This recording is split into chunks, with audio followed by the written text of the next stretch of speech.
আমি ব্যক্তি জীবনে একজন কৃষক না। আমি অনেকে আছে বহু টাকা খরচ করে ফার্ম তৈরি করে তারপরে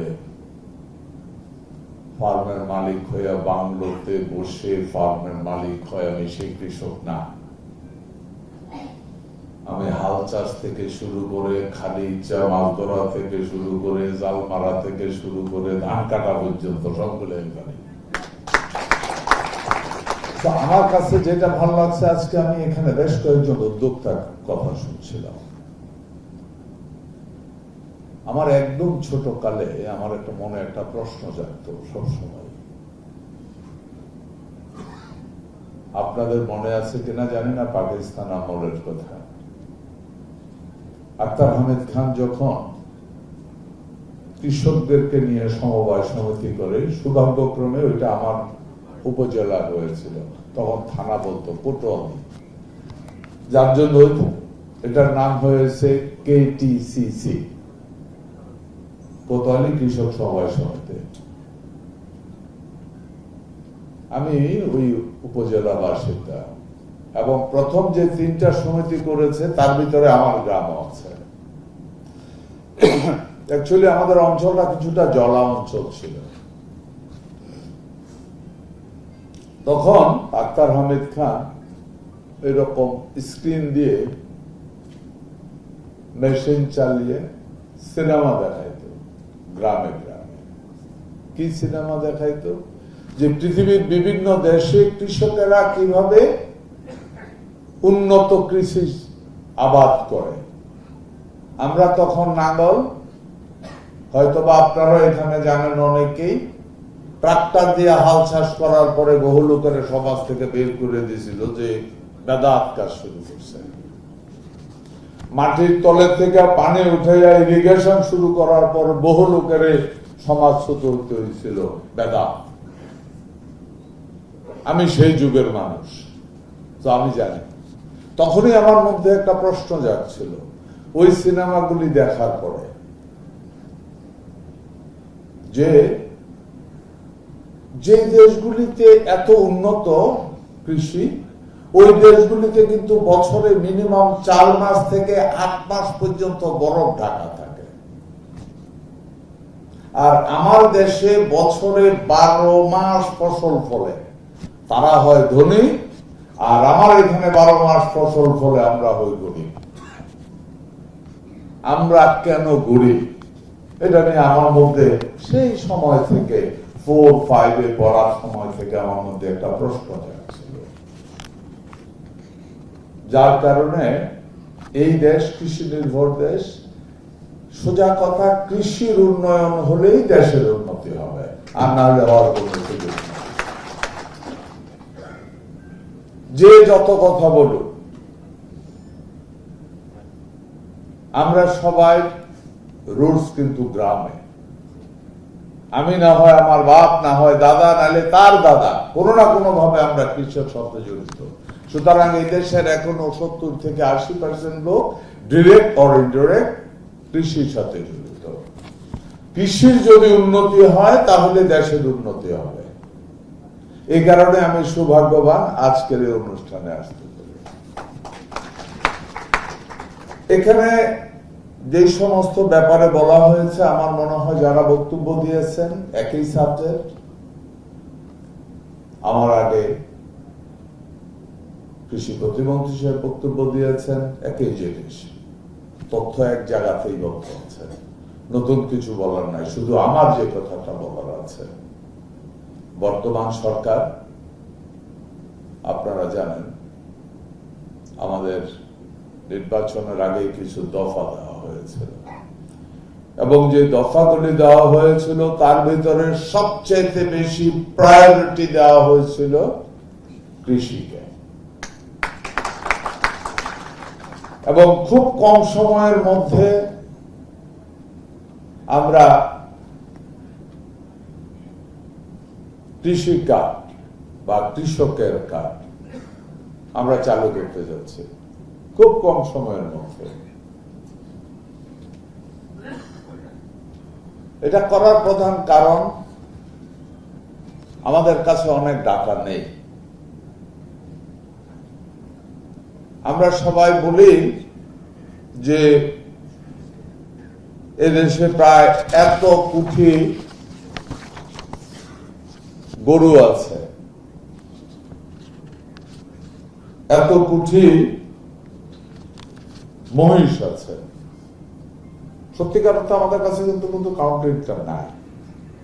আমরা বলছি 1%, কিন্তু আমাদের যদি ফার্মার্স কার্ডটা যদি আমাদের হয়ে যায়, ওইখানে কিন্তু কৃষি কার্ড বলতে ফার্মার্স কার্ড বুঝে বলি আমরা এটাকে।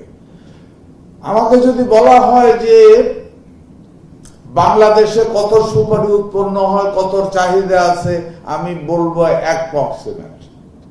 আমার কাছে হিসাব প্রায়। কিন্তু ফার্মার্স কার্ডটা যখন হবে, তখন আমার ওই ফার্মার্স কার্ডে লেখা থাকবে যে সে সুপারি ফার্মার, সে নারিকেল ফার্মার, সে পান চাষী।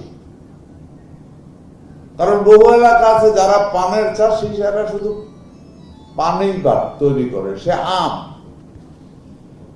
এই ডাটাগুলি আমাদের প্রয়োজন।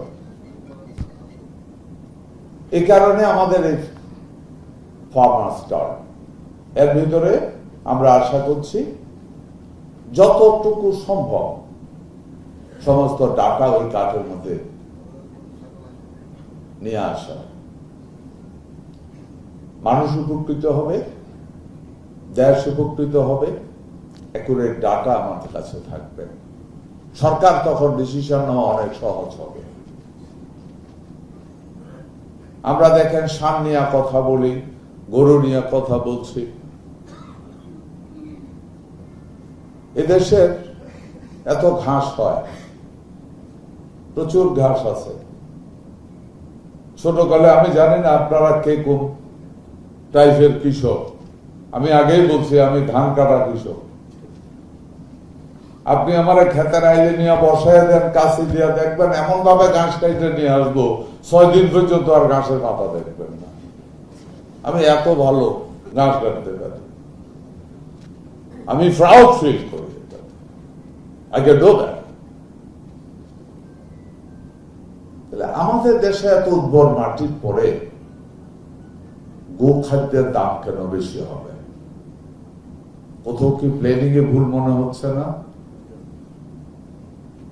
আমার মনে হয় আজকের এই যে কর্মশালা সবচেয়ে আকর্ষণীয় দিক আমার কাছে, মাঠ পর্যায়ে যারা ফার্ম দিয়েছেন, বাস্তব অভিজ্ঞতা সম্পন্ন মানুষ, আপনাদের কাছ থেকে যে বক্তব্যগুলি আমি শুনলাম, আগামী দিনে সরকার যদি সঠিকভাবে সমস্যার সমাধান করতে হয়, সঠিক সমাধান যদি খুঁজে বের করতে হয়, এই মাঠ পর্যায়ে আপনারা যারা কাজ করছেন তাদের কাছ থেকে শুনে বের করতে হবে সমস্যাটা কি, সমাধানটা কি করলে উত্তম হবে। আর না হয়, এখন পর্যন্ত ধন্যবাদ, সবকিছু সুন্দরভাবে হয়েছে।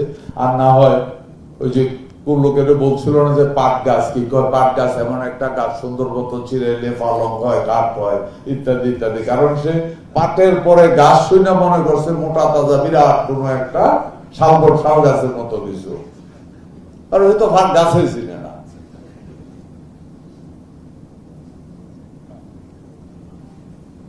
আমাদের এই সরকার, আমরা চাই সত্যিকারের সমস্যা, মাঠের যে সমস্যা, মাঠের যারা এই কর্মের সাথে জড়িত আছে তাদের কাছ থেকে সমস্যার সমাধানের প্রস্তাবনা নিয়ে এসে এটা বাস্তবায়িত করা। আমার মনে হয় এটাই সঠিক। এই প্রজেক্টগুলি আমরা এসে মাত্র 8-10 দিন আমাদের বয়স, এতটুকু বলতে পারি আমার মাননীয় প্রধানমন্ত্রী, যারা তারেক রহমান থেকে শুরু করে এই সরকারের প্রতিটি মানুষ মনে প্রাণে বিশ্বাস করে এগ্রিকালচার ডেভেলপ হলে এদেশের ইকোনমি ডেভেলপ হবে, এবং সে ডেভেলপ হবে স্থায়ী ডেভেলপ। এটা আমরা মনে করে বিশ্বাস করি, ধারণ করি এবং লালন করি। আজকের এই কর্মশালা যারা আয়োজন করেছেন সঠিক। আমি নিজে ব্যক্তিগতভাবে এখান থেকে অনেক সুন্দর, আপনার বাড়ির কোথায় না বলছিলেন ভাইয়া? স্যার নওগাঁ। আমি ওনার বক্তব্য শোনার পরে আমার ইচ্ছা করতেছিল ওনারে বলি, ভাই চলেন এখনই আপনার লোকে আপনারা চলে যাই। এই হলো রিয়েল উদ্যোক্তা। ওইখানে ভদ্র মহিলা যে বলেছে ওনারা রিয়েল উদ্যোক্তা, সমস্যাটা ওনারা খুঁজে বের করছে যে সমস্যাটা এটাই সঠিক সমস্যা, এইখানে হাত দিলেই বাংলাদেশ দাঁড়িয়ে যাবে, বাংলাদেশের অর্থনীতি দাঁড়িয়ে যাবে। এবং এই মাঠ পর্যায়ে আপনারা চিন্তা করতে পারেন, এমন যদি 2000 লোক, 5000 উদ্যোক্তা, 10,000 উদ্যোক্তা, ছোট ছোট ছোট ছোট উদ্যোক্তা যদি সৃষ্টি হয়, কত হাজার কত লক্ষ লোকের কর্মসংস্থান হবে। আপনি সব ঢাকা মেইল ফ্যাক্টরি সব ঢাকায় না ঢুকাইতেছে। ভাই এখান থেকে এখন অফিসে যাব, কয় ঘন্টা যে লাগবো না কয় মিনিট, আমার সামনে পুলিশ, এরপরও সময় লাগে। আর যখন এই চাকরি ছিল না তখন তো আমি নিজে ভুক্তভোগী, এখন তো চাকরিটা পাওয়ার পর সামনে পুলিশ টুলিশ আছে। বাস্তব সত্য না। এবং আমি মন্ত্রী হিসাবে মনে করি আমাকে চাকরি দিয়েছেন আপনারা 18 কোটি মানুষ, আমার মালিক পক্ষ 18 কোটি মানুষ, নির্দিষ্ট সময়ের জন্য চাকরি দিয়েছেন যে সবাই সমস্যাগুলি শুনে এর একটা সঠিক সমাধান করা এক জায়গাতে বসে। এটাই আমার কাজ। আপনাদের কাছ থেকে বিভিন্ন ডিপার্টমেন্টের মাধ্যমে আপনাদের কাছ থেকে যত সঠিক প্রস্তাবনা আসবে আমরা যাচাই বাছাই করে এই সরকার সঠিক সমাধান দেওয়ার জন্যই রেডি আছে ইনশাআল্লাহ। আছেন সবাই এগিয়ে আসি। এখানে কর্মকর্তারা আছেন,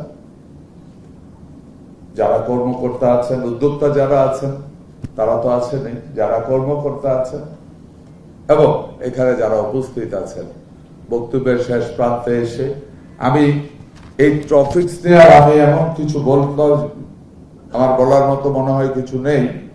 এই কারণে একই কথা, এত তরুণ রেডি হয়ে আসতেছে, এদেরকে কর্ম দিতে হবে, আমার কেন জানি মনে হয় শুধু কথা কথা এগুলি সব আপনারা জানেন। আসলে আমাদের সবচেয়ে বেশি প্রয়োজন সঠিক সিদ্ধান্ত নেওয়া। চলেন অতীত থেকে নিয়েছি, আগামীকে কিছু দিয়ে যাই। অতীতে যারা হাজার বছর লক্ষ বছর ধরে এই পৃথিবীতে এসেছে তারা এই পৃথিবীকে সুন্দর করে রেখে গেছে বলে আমরা এই সুন্দর পৃথিবীকে উপভোগ করছি।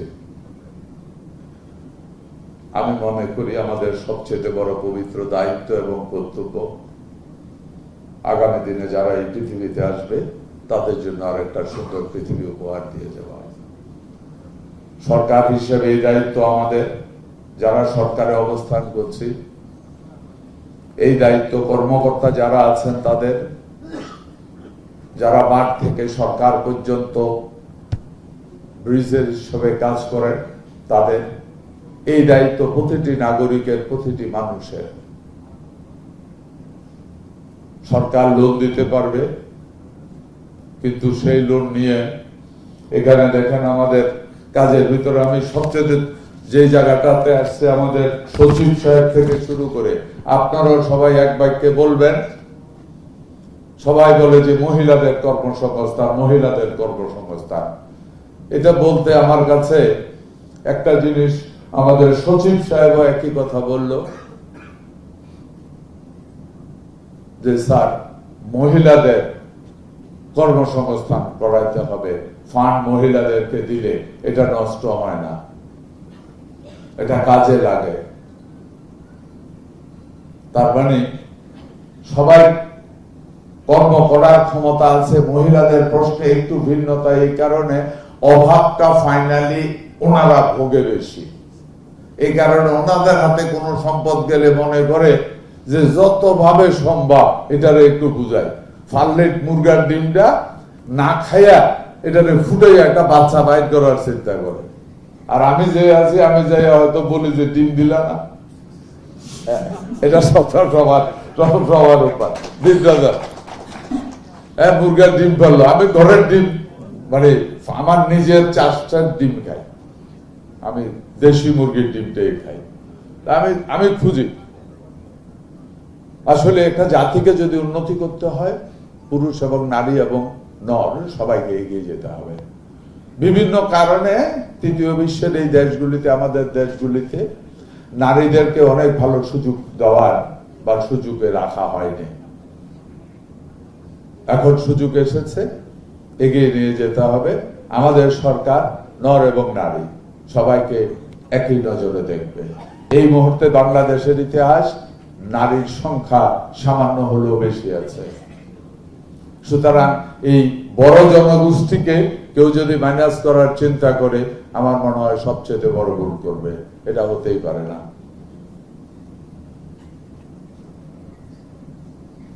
আমার মনে হয় বক্তব্য দীর্ঘায়িত বলছিল। আমার এই চাকরির বড় কঠিন সময় হলো যে আপনাকে এত বেশি টাইম মেনটেন করতে হয়। বিশ্বাস করেন, আমার জীবনে চাকরি করি না 1 ঘন্টার জন্য। এই জীবনের প্রথম চাকরিতে ঢুকছি। আমি একবার মাইগ্রেট করে আমেরিকা গেছিলাম। যাওয়ার পরে আমার ভাইয়ে বলতেছে যে তোর তো কিছু একটা করতে হবে। কি করতে হবে বলে, পাম্পে যায়। পাম্পের কাজ সবচেয়ে সহজ। যাই কতক্ষণ দেখে বললাম এই কাজ তো আমার না। এই জন্য তো আমি জন্মই নাই। ঘরে এইসব ব্যবসা খোঁজা শুরু করব। এখন এমন এক চাকরি দিছে, মাননীয় প্রধানমন্ত্রী টেলিফোন করে, আরেক লোকের টেলিফোন করে বলে যে ন্যাশনাল আইডি নাম্বারটা দাও। আমি জানতাম না ভাই। আমার নাম্বারটা নিচে নেওয়ার পরে তারপরে টেলিফোন করছে যে আসেন আপনার ওত নিতে হবে। এই হলো অবস্থা। বড় কঠিন চাকরি। মানে 8টা-9টা ঠিক আছে, এই জামজুম ঠেলা 7:30 ঘুম থেকে ওইটা রওনা দেওয়া খুব সহজ কাজ। তারপরেও বিশ্বাস করেন, আমি এমনও দিন আছে আমি 8টাতেও আসি। আমি 8টাতে আমি লাস্ট যে একদিন ঢুকছি 8টাতে, আমি 8:02 ঢুকছি। 8টাতে গেট খোলে, গুইলা দেখি কিছু কুকুর বসে আছে আর মালিয়ে পরিষ্কার করতেছে। আমি যা বুঝাতে চাচ্ছি যোগ করছি না, বাস্তব সত্য। যেহেতু চাকরিটা দিয়েছে এবং আপনারা এখানে যারা আছেন তাদের মিনিস্ট্রিতে, এদেশের 70% মানুষের মিনিস্ট্রিতে আমরা কাজ করার জন্য দাঁড়িয়ে আছি সকাল থেকে সন্ধ্যা পর্যন্ত। বিশ্বাস করবেন, আমার টেলিফোন ওপেন টু অল। আমার টেলিফোন কৃষক টেলিফোন করে, সাধারণ কনজিউমার টেলিফোন করে যে কি হয়েছে ভাই, কয় লেবুর দাম এত বেশি কেন? আরে ভাই আমি তো আমার তো গাছ নাই, ডাকলে আমরা দিতাম। লেবুর তো আমার ব্যাপারও না। পানি হয়েছে বা ইলেকট্রিক লাইন কেটে গেছে, আমরা 12 ঘন্টার ভিতরে সপক্ষে করে দিয়েছি। সার প্রবলেম হয়েছে, চেষ্টা করেছি 12 ঘন্টা 72 ঘন্টার ভিতরে ওকে করে দিতে। আপনারও একই সেক্টরের লোক, চলেন সবাই সহযোগিতা করি। আবারও একই কথা বারবার রিপিট করছি, আমরা যদি এগিয়ে আসি, আমরা এখানে যারা আছি তারা যদি সিরিয়াস হই, এদেশের 70% মানুষ সিরিয়াস হবে। 70% মানুষ যদি উপকৃত হয়, এদেশের ইকোনমি তত্তর করে দাঁড়িয়ে যাবে। পৃথিবীর কোন শক্তি এদেশের অর্থনীতিকে আর দাবিয়ে রাখতে পারবে। ধন্যবাদ সবাইকে, ভালো থাকেন। আসলে কৃষি রিলেটেড কিছু পাইলে গল্প করতে ইচ্ছে করে। আমি কৃষির মানুষ, তাই আমি আপনাদের কাছ থেকে দোয়া চাই এই সরকারের জন্য। আমি ব্যক্তি হিসাবে দোয়া চাই। আমি বিশ্বাস করি আপনারা কোঅপারেশন করলে আমরা যে চিন্তা করছি, এই সরকার যে চিন্তা করছে আগামী দিনে এই দেশের ইকোনমিটাকে, এই দেশের কৃষককে শক্তিশালী করার জন্য, এটা তখনই সাকসেস হবে। এর জন্য প্রয়োজন আপনাদের সহযোগিতা। আপনাদের সহযোগিতা চেয়ে সবাইকে ধন্যবাদ জানিয়ে বক্তব্য শেষ করছি। আল্লাহ হাফেজ, সালামু আলাইকুম।